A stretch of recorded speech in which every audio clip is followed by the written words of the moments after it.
This week on the Deep Leadership Podcast. People, especially Gen Z, millennials to a great extent as well, want to be able to be more of themselves at work. They don't want to check those things at the door. They want their companies, in fact, to be involved. They want their CEOs out front weighing in on some of these issues. They want to be able to have an impact in the world, and they want their employers and their managers to be a partner in that impact.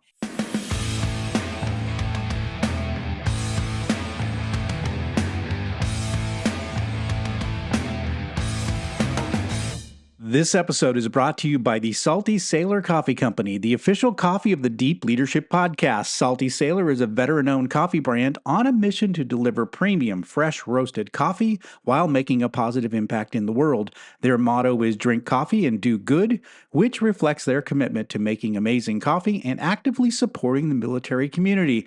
10% of every order goes to the Navy Marine Corps Relief Society, an organization dedicated to helping sailors, Marines, and their families in times of need. All our listeners get 10% off every order of their amazing coffee by using the discount code DEEP at checkout. So check them out at saltysailorcoffee.com. Why is culture so important, and what is leadership's role now?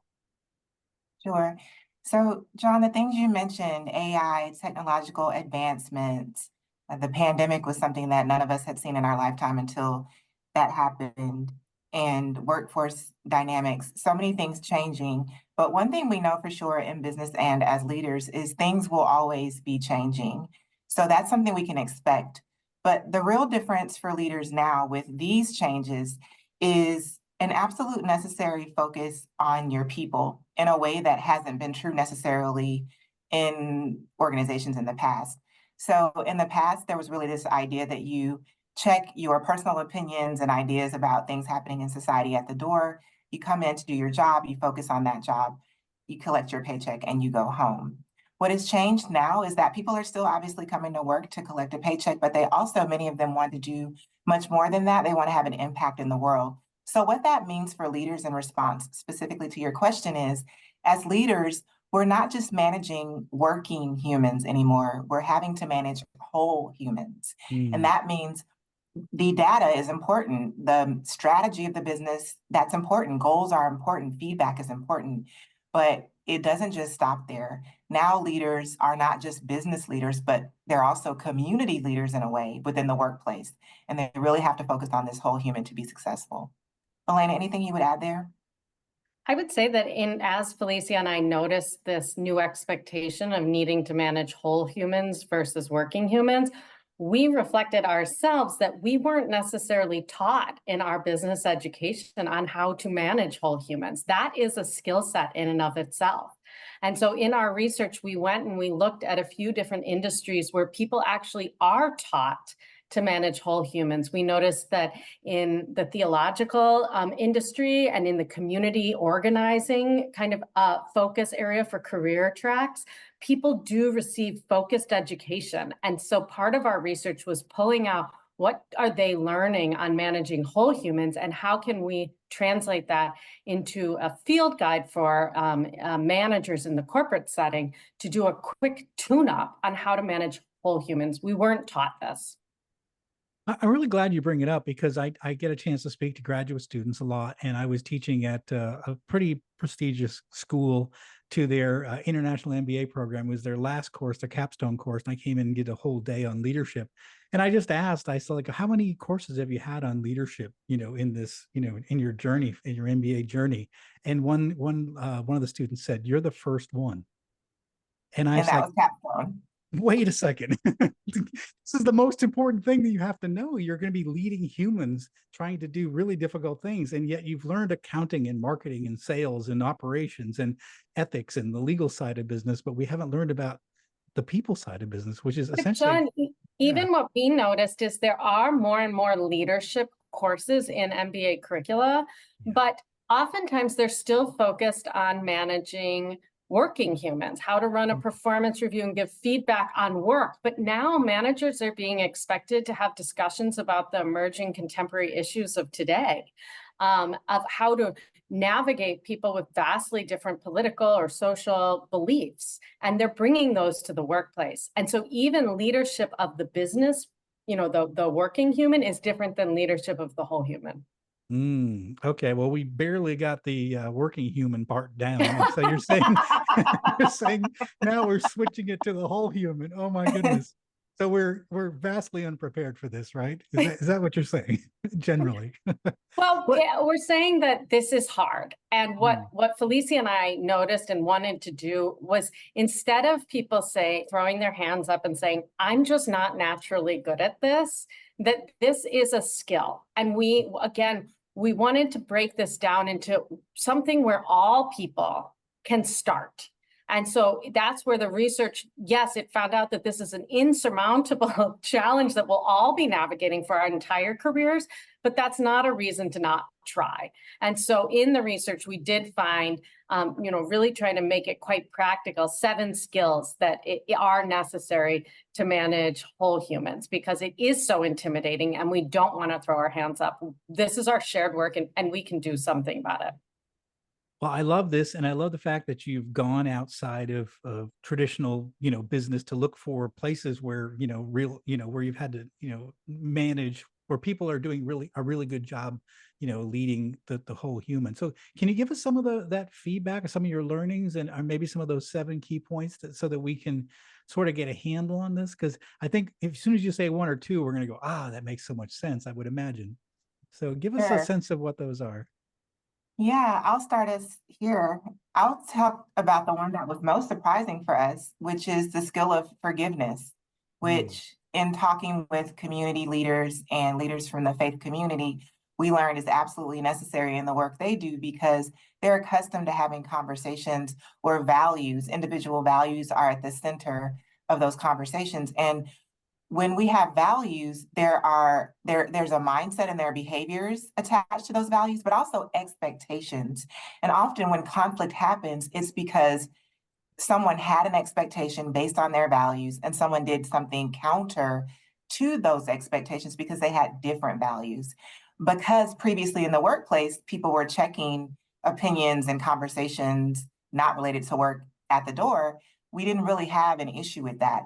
But this issue abounds quite often now because people, especially Gen Z, millennials to a great extent as well, want to be able to be more of themselves at work. They don't want to check those things at the door. They want their companies, in fact, to be involved. They want their CEOs out front weighing in on some of these issues.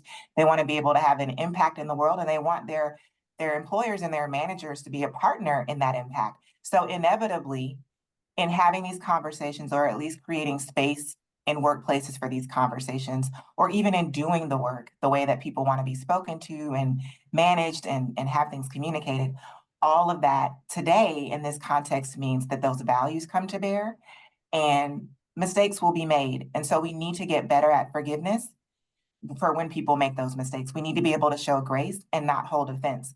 We also, and this is really critical, knowing with you having a military background and some of your listeners having a military background, um, the mindset of excellence and performance is big in the military. It's big in corporate America. And so sometimes we make a mistake, and as a leader, we can't forgive ourselves. So this mm. forgiveness is not just extended to others, but we also have to get good at forgiving ourselves, because if not, that becomes an impediment to solutions and to progress. And so that was one of the key learnings for us in the research and one of the most surprising skills. Elena, did you want to mention another of them?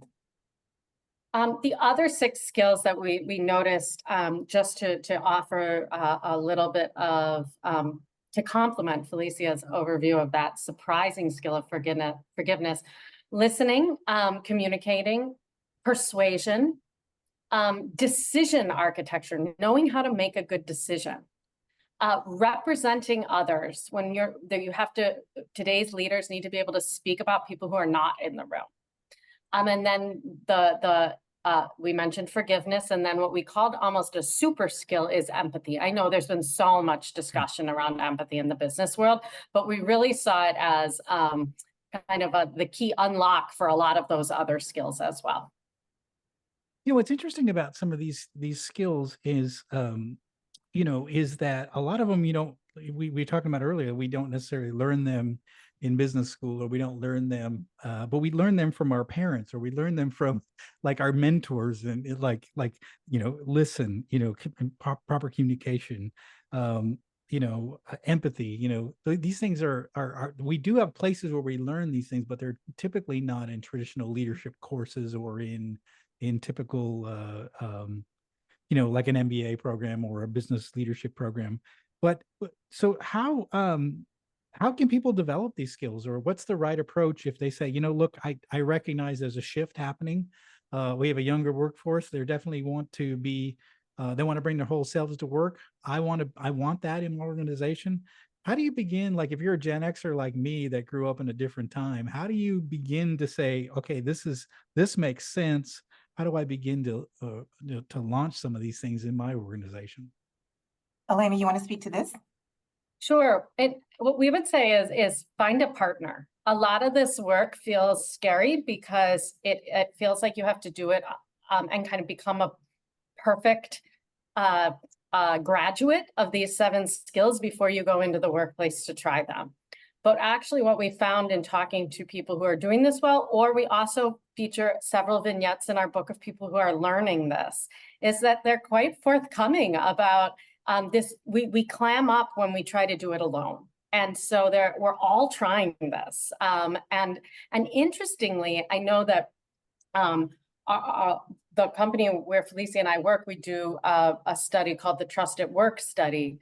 And what we found in that is that a startling number of employees, 93%, so 9 in 10 of all respondents report that they've been influenced by coworkers in their 20s on a series of topics.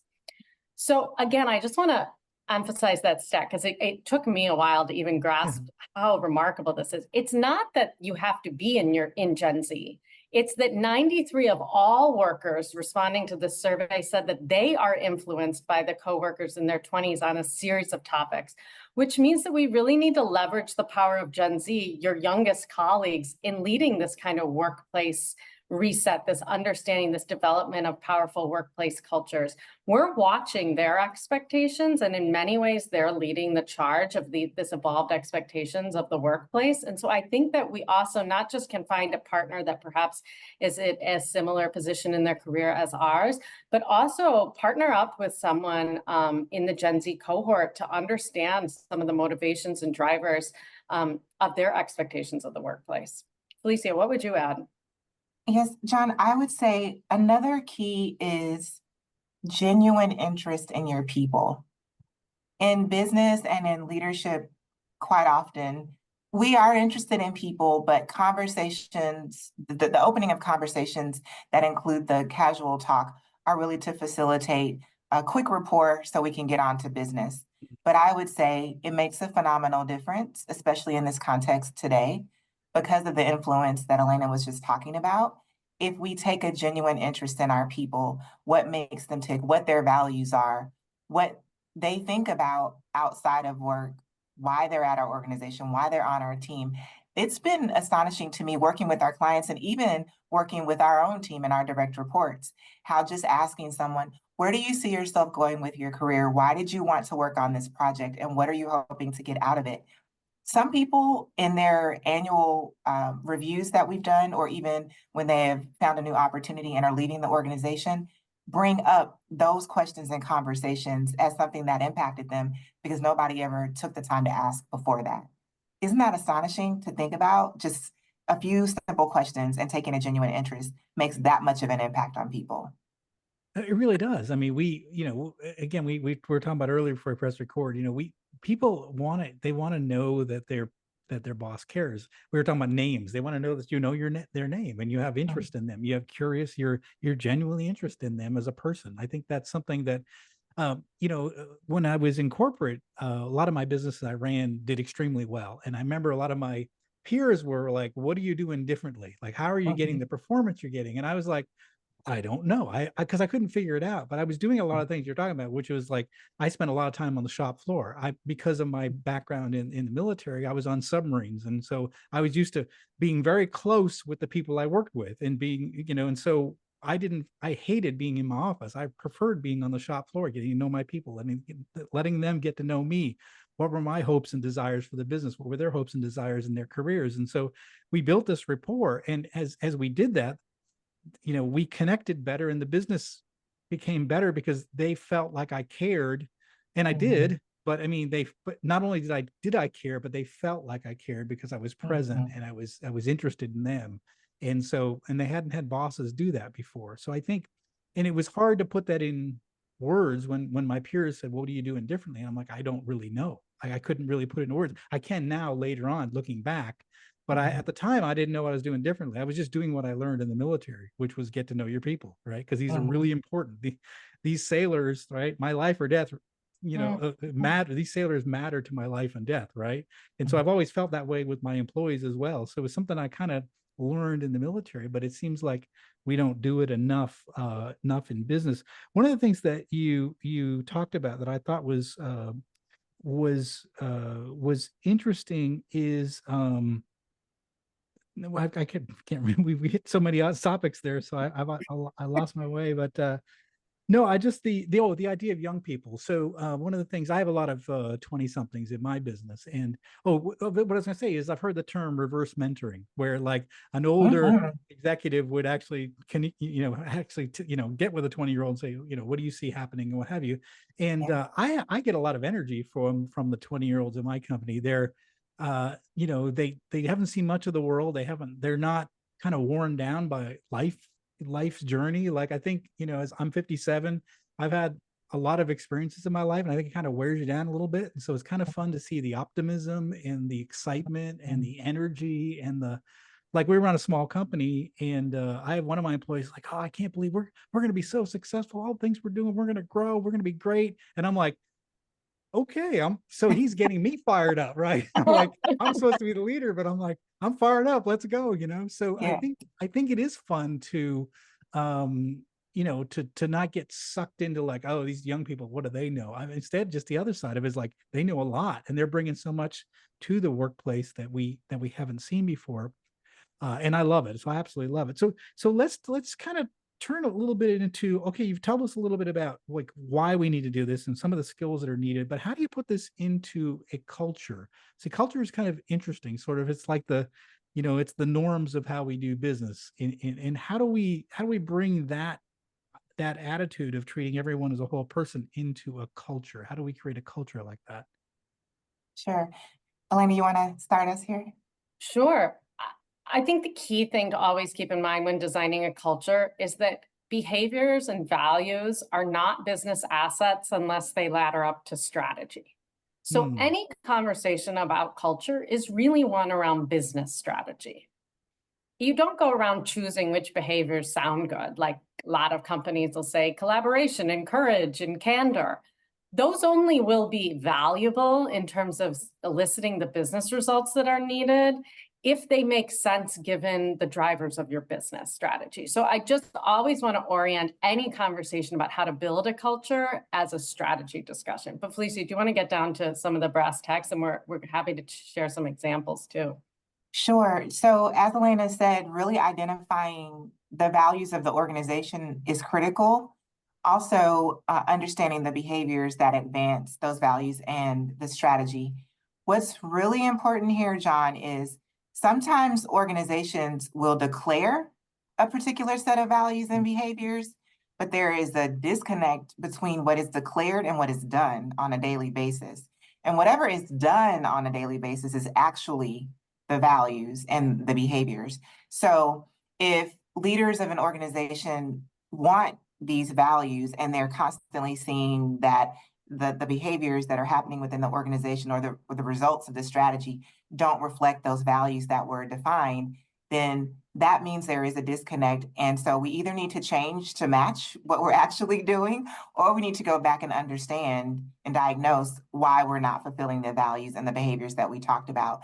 So for that reason, we think it's really important for the leaders who understand the strategy to create the hypothesis of what they want it to be, the vision of what they want it to be, but to then engage the workforce or a segment of the workforce and employees in talking about, does this make sense for the work that we're doing day to day? Does this feel authentic? Does this feel natural? Or can we be disciplined in building this into our standard behaviors as an organization? You just talked about reverse mentoring. I mean, this is the perfect place for bringing a broad swath of employees from across functions, across roles, across generations into this conversation to make sure that the values that we're putting forward and the behaviors we're putting forward actually make sense and that we're actually going to be able to pull those off.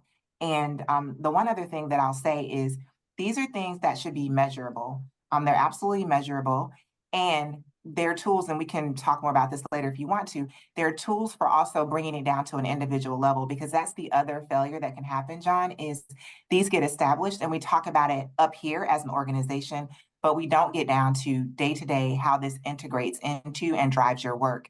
And I, Felicia, need to understand on a Monday afternoon what it means to be collaborative on a project if I'm working with you or someone else. What does that look like for me as an individual? So you have to talk about it at both the organizational and individual levels.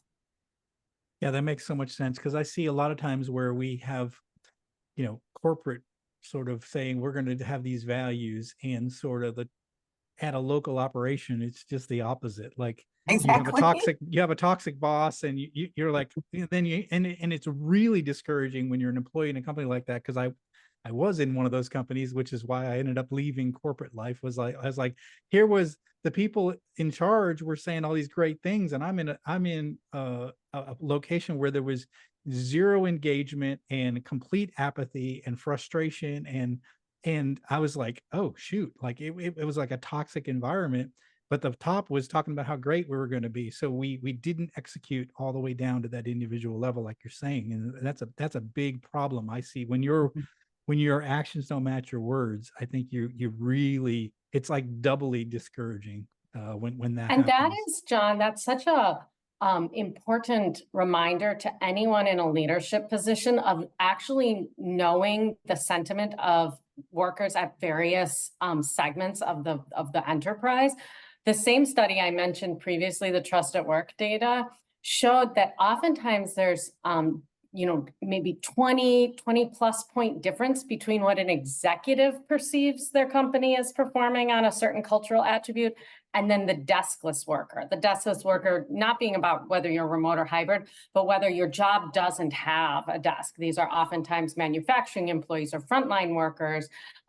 And that on the same topic, like how a company is doing on work-life balance or how a company is doing on issues of diversity, equity, and inclusion, the executives will perceive a 20 plus point performance that's better than how the deskless worker would perceive the company performing. So executives, leaders all need to get out and really get into this rhythm of listening and of approaching this as like a co-creation. I have to understand a little bit the true sentiment of the workforce. That's what's those gaps in perception between deskless workers and executives are quite high. And John, let me just mention that leaders can have the impulse when hearing things like this to say, yeah, I know that's true. We'll get to that eventually or when we can. Or they hear this and say, well, we've invested in some of this and we need to stay focused on the strategy or whatever. Or operations can also tend to be something that they think, oh, we just need to stay focused on operations and not be distracted by these things. We want to say that this is in service of operations. This is in service of strategy. And it can be tempting to not pay attention to it because it can be a lot of work. But the data are so clear on the results and the rewards to companies that do take the time to pay attention to it and do this work. For instance, MIT found in their research that companies with top quartile cultures who do this work well are 25% more profitable. They have fewer safety incidents. They have double the scores on customer satisfaction. They have better retention rates. They even sometimes can get away with paying a little less in salaries because people really value employers who value them and where they see that they can have impact. So we just can't say enough how it is absolutely worth it to concentrate on this, even though it can seem like a lot of work. Yeah, absolutely. And again, and I will speak from experiences that, again, I had high performing businesses, and again, it was simple things like just getting to know my people and making sure I treated everyone with respect and listened to them and engaged them and and communicated with them often. And it was like you said, night and day, my business compared to my peers' business. And again, I couldn't put it into words, but a lot of the things you're saying are things that I was doing. This was, 20 years ago. And so it's really good to know that some of the people skills that I was trying to put in place were some of these things they fit well within what the research now shows, which is great to hear. One of the things I was thinking about is when you build a culture like this, and you really spend time and you do it, and you've got these 7 skills and you're doing it well, and you've built a great culture. Obviously, you said the business performs well from a standpoint of profitability, safety, retention, engagement, all those things go up.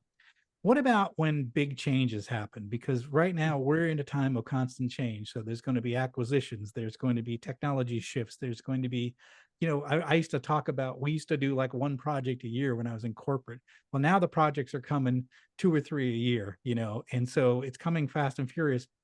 How does a culture that is built with this, again, the way that you've described it, how well does that deal with change, and how does it Sure. deal with transformations and Yeah. what have you?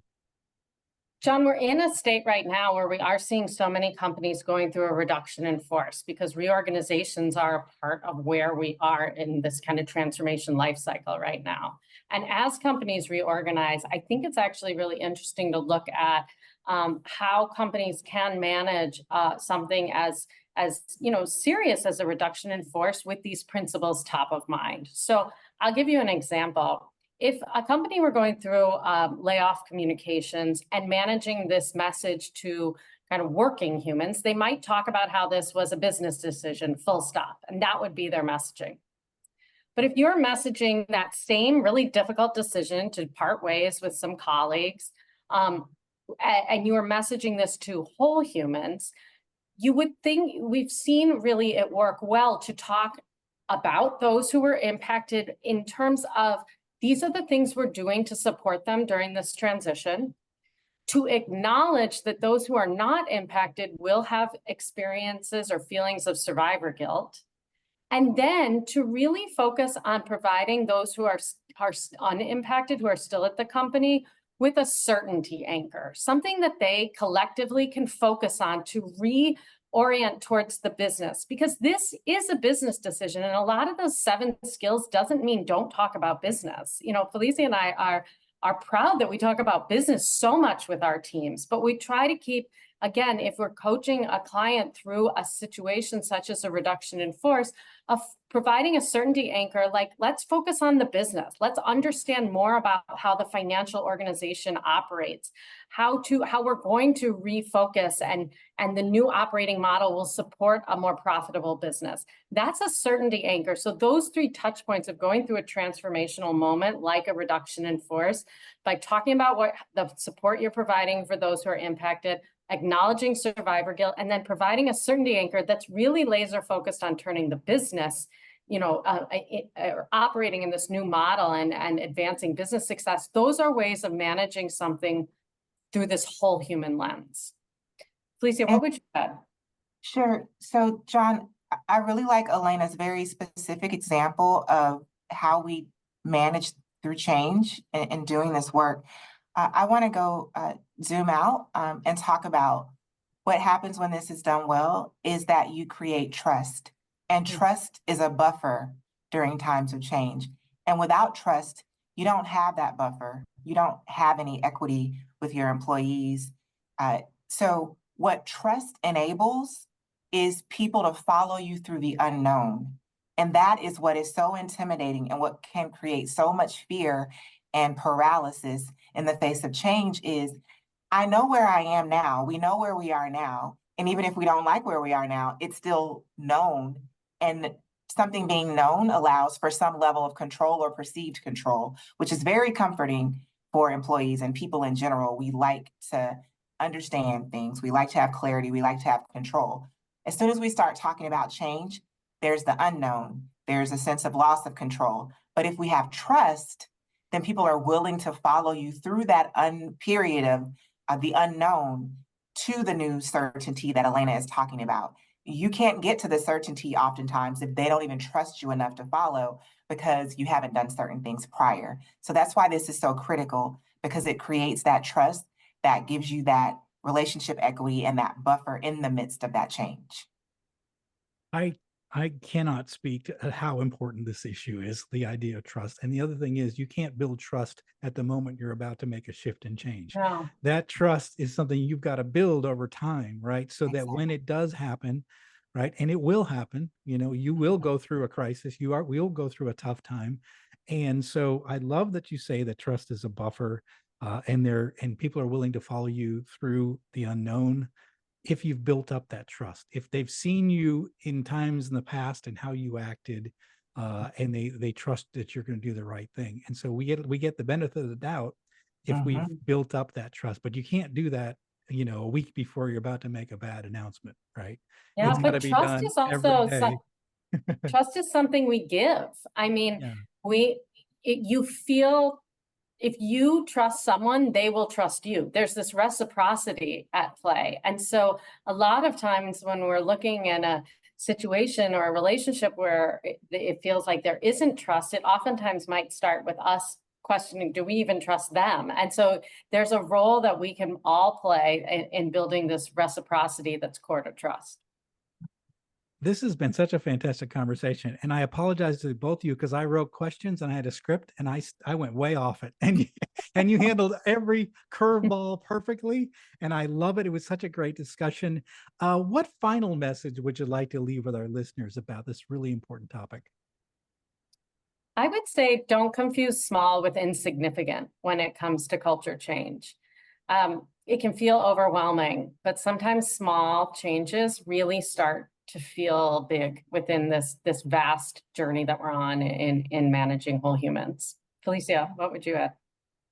I would add that as leaders, sometimes we make things very complex. And with culture, these are trainable skills, and we need to make sure that we've done the basics well. So I like to think about basketball. At its simplest, it's putting a round ball in a round hoop. It's just that simple to put points on the board. So from a culture perspective, what are your real values? What are your real behaviors? How do we implement those with leaders and employees? And then demonstrate those in our work every day. Very simple. If we do that and take care of our people, then the rest of it is going to take care of itself. Powerful, powerful leaders. I hope that you are listening to this. You're in your car right now. You're screaming yes, and you're like, yes, I need to work on this. This is great, because I know for me, it's getting me fired up, and I get excited when I hear that, especially when I hear that the research backs up a lot of the things that I feel like need to happen and should happen in business and are effective in business. So it's good to hear that it does work. And you're working with big companies that are making these changes, and it's exciting to hear. So congratulations on the book so far. And again, I think it's a powerful message that you're giving to your readers and to the listeners of this podcast. How can our listeners find out more about the both of you, your company, and this new book? Sure. They can find out about us at joygrotto.com, JOYGROTTO.com. And also they can learn more about the company we work for, Edelman, at edelman.com. We're also on LinkedIn, and they can just search our names, Felicia Joy and Elena Grotto. Thank you so much for this opportunity. Fantastic. And we're going to go ahead and put links in the show notes for all of their resources, because it's such an important issue. Culture is such an important part of business. And if you're not working on it, if you're not thinking about it, if you're not making an impact on it, when you need it, you're not going to have it. And so I think it's something you need to be working on every day. Elena, Felicia, thank you so much for coming on the show. Thank you for the work that you're doing and this book that you've written. It's such an important book. And I really appreciate you coming and sharing your expertise on the podcast. Thank you. Thank you Thank so you, much. John. Thank you. Well, Bye. that's it for today. Thank you for listening to Deep Leadership. If you like this podcast, please subscribe and share so we can continue to build a world with better bosses. Until next time, this is John Rennie saying take care and lead well.